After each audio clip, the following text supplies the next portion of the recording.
బ్రతికుండగానే చంపేసిన సచివాలయ ఉద్యోగులు. గుంటూరు అడవి తక్కెలపాడులో గల మేకల లక్ష్మీ శైలజానుశ్రీ రేషన్ కార్డు తీసుకుని రేషన్ షాప్కు వెళ్ళగా, నీకు నిత్యావసర సరుకులు ఇవ్వము, మీ ఇద్దరి కుమారులు పేర్లు మాత్రమే ఉన్నాయని రేషన్ డీలర్ అనగా, ప్రతి నెల నాకు రేషన్ ఇస్తున్నారు, ఇప్పుడు ఎందుకు ఇవ్వరని అడగగా, నీ పేరు లేదని బదులిచ్చారు. సచివాలయ సిబ్బంది దగ్గరికి వెళ్ళి, నాకు రేషన్ ఇవ్వటం లేదు, నా పేరు లేదన్నారని అడగగా, నువ్వు చనిపోయావని నమోదై ఉంది అని బదులిచ్చారు.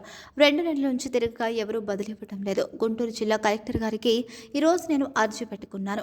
కలెక్టర్కు అర్జీ ఇవ్వగా, అధికారులపై తగు చర్యలు తీసుకొని నాకు న్యాయం చేయాలని, నేను బ్రతికున్నానని రేషన్ కార్డులో నమోదు చేసి నాకు రేషన్ ఇప్పించవలసిందిగా కోరుకుంటున్నాను.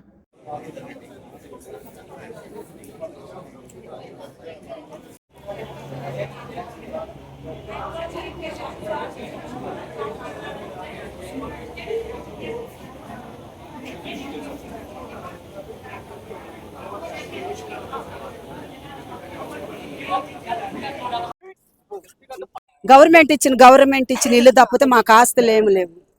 అది మా గవర్నమెంట్ ఇచ్చిన ఇల్లే ఉంది.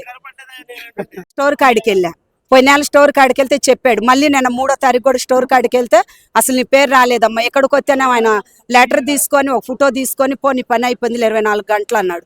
24 గంటలు పోయి 56 గంటలు అయినా కానీ నా పనికి నా సమస్యకు పరిష్కారమే దొరకలేదండి. మళ్ళీ అందుకని కలెక్టర్ గారి కాడికి వచ్చాను. ఈ నెల కూడా ఇవ్వలేదండి. ఇప్పుడే పెడుతున్నాం మీకు వచ్చి. నమస్కారం.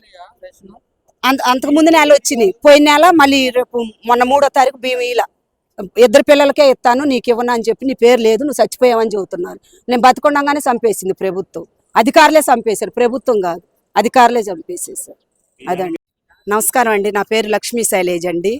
నేను రాజగృహాల అడవి తక్కలపాడు రాయపాటి శ్రీనివాసరావు కాలనీ నుంచి వచ్చానండి. నా రేషన్ కార్డులో నా పేరు నేను చనిపోయానని చెప్పి నాకు ఒక పత్రం ఇచ్చారండి. మా 2 పిల్లల పేర్లు ఉన్నాయి కానీ నా పేరు లేదని చెప్పారండి. బియ్యం కాడికి వెళ్ళేసి నేను ఏలు ముద్ర వేద్దామని చెప్పని వెళ్తే, అమ్మ నీ పేరు లేదు, మీ 2 పిల్లల పేర్లే ఉండి అన్నారు. అదేందన్నా అని అడిగితే వెళ్ళేసేసి సచివాలయంకి వెళ్ళమన్నాడు. సచివాలయం కాడికి వెళ్తే ఈఆర్ఓ గారు వస్తాడన్నారు కానీ ఈఆర్ఓ గారు పోయిన 3వ తారీఖు నుండి ఈ 3వ తారీఖు కలవలేదండి. అంత పొద్దున వెళ్తున్నా సాయంత్రం వెళ్తున్నా కానీ పని మీద ఉన్నాడని చెప్పన్నారు కానీ నా కాడికి నేను వెళ్ళినా కానీ కలవలేదు. సరేనని చెప్పేసి నేను పోయిన వారం ఇక్కడ కలెక్టర్ ఆఫీస్ కాడికి వచ్చేసి నేను అక్కడ సార్ని అడిగా, కంప్యూటర్ కాడ వెళ్ళి, సార్ నా పేరు తీసేశారంట, మరి ఏం చేయాలంటే ఏదమ్మా అని చెప్పని ఆధార్ కార్డు రేషన్ కార్డు తీసుకొని చూశాడు. అమ్మ నువ్వు చచ్చిపోయినట్టు ఉందమ్మా, నీకు పేరు లేదు అని చెప్పేశాను. నేను బతికొనగానే మరి ప్రభుత్వం చంపేసేసింది నన్ను అధికారులు. మరి మీరే సహాయం చేయమని అడగచ్చు. సచివాలయం వాళ్ళు అస్సలు పట్టించుకోవాలి. అదిగో వారం ఇదిగో వారం, ఈఆర్ఓ లేడు, పని మీద తిరుగుతున్నాడు.